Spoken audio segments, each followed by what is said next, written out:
Hi guys. Again, many of you might know me already. For those who don't, my name is Anastasia. I am a Russian. I live in Sao Paulo and I do two things. I work at this famous franchise where I teach English to kids and teenagers, and also I work at another English school called Flipping Idiomas with some more disruptive methodologies. And if you've seen my first and second video about Google Classroom about Loom, you might know already that I decided to record like this mini series, basically to help teachers who maybe struggle to adapt this new online teaching reality. So basically, I'm recording some videos to help teachers teach online. The first video I recorded was about the Google Classroom, which is basically a platform for you to keep in touch with your students, to assign homework, to correct it, to have some kind of control of your class. The second video was about Loom. Loom is a platform for you to record videos, explanation, homework correction, like whatever suits you. And this one I wanted to talk about how, like, after assigning homework, after correcting homework, after recording some video with some instructions, how can you actually meet your students without leaving your home? And there are three platforms I want to talk about today. There is the famous Zoom, there is the famous Skype, and there is the famous Google Hangouts. So let's get started. So the first platform we're going to start with is famous Zoom that many of you might have already heard about. To install it, you need to go to the website zoom.us, sign up, and then you have two options. You can either sign up from the very beginning, or if you already have a Google account, which you might already have because maybe you've been using Google Classroom or Gmail, then you can sign in with Google. And again, you have options here. You can either schedule your meeting here from the website, or you can download like an app, or you can install a Chrome extension. In this case, for example, we're going to start with installing an extension. You add it to your Chrome browser, and now, every time that you see this little Zoom logo in your browser, you can click on it, and there is the quick options of scheduling a meeting or starting a meeting right now. So let's say we're gonna schedule a meeting now. When you click on that schedule button, it automatically opens your Google Calendar and automatically already creates a Zoom meeting in it. You just check all the options. If you want people to insert a password, if you want the video and audio to be turned automatically in the very beginning, and so on, you just check all the settings that you might need, click on continue. And this is your meeting that you can invite people to. You can change its name. You can say, for example, Beyonce's English class. You can change some other things. For example, you can make this meeting repetitive and so on. Just pay attention that if you invite more than 3 people at once, then you won't be able to have a meeting longer than 40 minutes. One of the limitations of Zoom is that all the meetings with more than 3 participants are limited to 40 minutes only. However, if you have like a private student, it doesn't matter at all. There is no limit. So the first option was scheduling from your browser, right? There are other options as well. You can, for example, do it on the website without installing anything at all. Then you click on host a meeting and you again insert all the information, the date. Again, pay attention that you won't be able to have more than 40 minutes in case you have more than 3 participants. And that's it. You can either start this meeting right now, in here, start the meeting, or you can add it to your Google Calendar and so on. Another way, for example, if you're using Google Classroom and you want for your student Beyonce to have classes on, I don't know, Tuesdays and Thursdays every day at a particular time, you can also go to your student's classroom. You can go to Atividades, Google Calendar, Google Agenda, and then here you can schedule these repetitive classes with your student. You click on any time that you prefer, you go to more options, and then in here you can make it a Zoom meeting and you can personalize it. For example, I want to make mine every Tuesdays and Thursdays at a particular time. Again, you click all the options. If you want the audio, the video to be turned automatically, if you want a password, and continue. just make sure whenever you are scheduling a meeting for example, your Beyonce private students, clicking on that button, make sure that you actually choose the calendar of that student. In this case, he or she will receive a notification to his or her email. It looks like this. They open the notification and accept the meeting. And then every time they open their calendar, it looks like this. They can open the meeting and join a Zoom meeting straight away. When students click on the link to join the meeting, they go to this tab, and then they have two options. They can either join the meeting from the browser or they can download an app. They can join from the browser, is not a problem, but app is usually more friendly, it's lighter on your computer, so I would recommend to install an app, especially if you're going to continue using it further. The good thing about setting it in your student's calendar is that at a particular time they're going to receive a notification, like for example 15 minutes before the meeting they will receive a notification that in 15 minutes there is your English class. They just click on it and they can join either from their phone or from their laptops, it doesn't matter. The only thing is, if they are joining the meeting from their phone, they'll probably have to again either join it via browser or install it from the whatever store there is, the Apple store, the Samsung store, I'm not sure the name of it.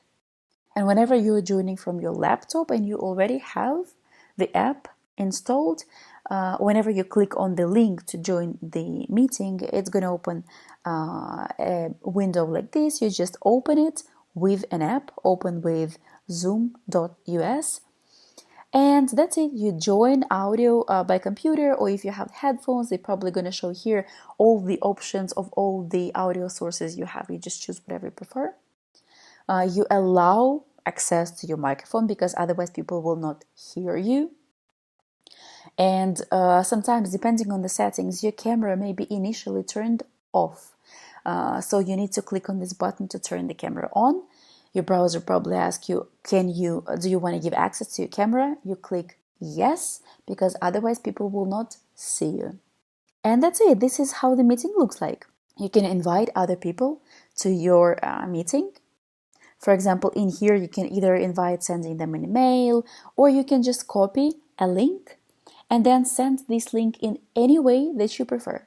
You can either send it via WhatsApp, you can insert it in their Google Calendar, you can just send an email, it doesn't matter. But this is a link you can share with your students so they will be able to access the meeting.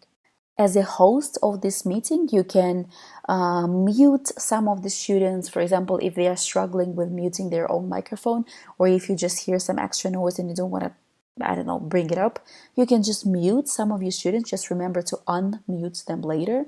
Also, if students signed in with, Gachinya 550, you can rename them because it's difficult to see who that is. So anyway, you can do some things as a host of the meeting. There is also some extra settings if you click on this button more below. And an amazing thing you can do is this screen sharing function. Basically, if you want to show your students something from your computer, you can click on this button, share screen, and they're going to see exactly what you are seeing on your screen. For example, this is my real screen, and this is what students are going to see, including this message below there that Zoom US is sharing your screen. This is kind of polluting, so you can hide this message. Also, if at any time you want to pause or stop sharing, you can also do it in there. You can also open the chat and send some messages either to everybody or to particular people. Also, there is something I forgot to mention. If you're the host of the event, you are the ones entering the meeting first, right? Depending on the settings, sometimes students cannot enter this meeting before you. So if you're the host of the event, you are in there first, then pretty often you need to admit your students. You need to allow them in. For example, if it's 6 o'clock and you are the host of the meeting, you enter this meeting. 6:01, a student enters. He will not see you automatically because you, as a host, will need to click on that little button, admit, to let students see whatever is going on in this meeting. So that was Zoom. The next one is Google Hangouts. The good thing about the Hangouts is that it is one of Google's products. So if you're using Gmail, if you're using Google Classroom, you already have access to Google Hangouts. There are a few ways you can start a call. If you want to start a video immediately right now, you can go to, for example, google.com, click on that little button and open the Hangouts. That's it. Clicking now on this video call, you already start the call straight away. Now you just need to invite some students, some participants. You can either copy a link to share and then send it either WhatsApp, email, whatever you have, or you can invite them using their email. Guys, I just have to be very honest with you. While I was testing this function, for me, it took pretty a long time to get the email. I sent an invitation. It took me like about half an hour for message to arrive, though there is no clear reason to that. I cannot explain it in any other way. Anyway, this is how you start the call straight away. There is also another way to do it. You can go to the calendar and create an event to plan this event. For example, today is Friday, I'm planning all my classes for the next week, and I want to create these meetings for my Tuesday and Thursday students. And I want this meeting to be repetitive, the same thing we did with Zoom. So you can go to your Google Calendar, create an event, and add conferencing using Hangouts. Just again, make sure you are either inviting a person or you're creating it straight in the calendar of your student. At a certain point, they will receive your invitation, they will click on the link, and this is how Google Hangout looks like. It's very, very similar to Zoom. There are some similar functions. You can also send some messages. In the settings, you can also check your sound and your microphone. You can also share screen just like in Zoom. Basically, this platform is very, very similar to Zoom. The next one is Skype. Skype, I gotta confess, it has changed a lot over the last even a year probably. If you do not have it yet, you go to skype.com and you either download an app or you can start a meeting straight from the main page. If you're planning to keep using Skype, I would recommend to download an app because it is a bit more user-friendly. It's a bit more comfortable to use if you have repetitive classes. You can download either an app for your computer, for your desktop, or for your mobile device. And this is how the main page of an app looks like. Again, on the left side, you have two options. You can meet now or create new chat. There are two ways to start a video conference. Meet now is like a quick way to do it when you need to call someone right now. A nicer way to do it is to create a chat. Why is it nicer? Is because you can somewhat customize it. You can give it a name. For example, in my case, it's going to be Beyonce and her peer, Jay-Z. So if you have a group, for example, you can give your name. You can give your group a name. You can also choose a picture to represent it. It's a bit more organized way to have a class, and this class keeps with you there for good. So you can come back there, make a call again. You can leave your students some messages and so on. So you do not need to create a different meeting all the time. It's gonna be kept in here in Skype. Also, if students had some time to actually create the accounts, it would be nice. You can add them here, but if no, again, not a problem. You start the meeting anyway, and then you invite more people. Copy a link and again, share the link in the same way. Remember, with the Zoom and with Google Hangouts, you were able to create a meeting. Exactly the same way you can do it here. The only difference is that both Zoom and Hangouts, they have that inbuilt button that basically you quickly click on one button and it kind of creates the link itself. In case of Skype, it's a bit different. You have to manually copy this link and then insert it in the text of your invitation. So you're gonna write, Dear Beyonce, for the next class, please meet me at, and then you insert this link. As I've already mentioned, this chat, it keeps there for good. So if you want to send your students some voice messages, some video messages, you can do it in here and they will be saved there for the next times. For example, you can click on one of those buttons and record a video message to your students, and it will be saved in there for the next time they open the chat. So anyway, you've shared this link to join your Skype meeting with your students. They click on it and they have two options. They can either join as guests, meaning they don't need to register anyway or download anything at all. They will just open the meeting from their browser, or to make life of everybody easier, especially if you want to keep using Skype in the future, it's nice to download an app. If you're joining as a guest because you have no time to do it right now, it will just ask you to insert any kind of name you want to be recognized by. For example, a student's called Beyonce. And that's it, the meeting is going to start.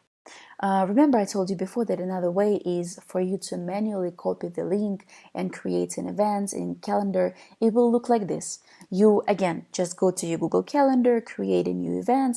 You can give it a name. But instead of clicking one single button, like for example, this one, make it a Zoom meeting, you won't be able to do that because Skype is not synchronized with Google Calendar. But you can insert that link in the body in the message. For example, hey, meet me here, our next class. The student will open the meeting whenever it's time and will be able to just click one button. Remember, I also told you that if you have no time to create any chats whatsoever, you can go the second way. You can just click on this Meet Now button. You click on it and you go to the meeting straight away. And then again, you have two options. You can either copy a link and share it with your students, or you can share an invitation via Gmail, just sending them an email. I have to confess again, I did try that. For me personally, I didn't receive any notification and I cannot explain it in any way. It does create an email like this, and you just correct something if you want to, but it automatically inserts the link in there. But anyway, after I've sent an email, it just didn't come and never came.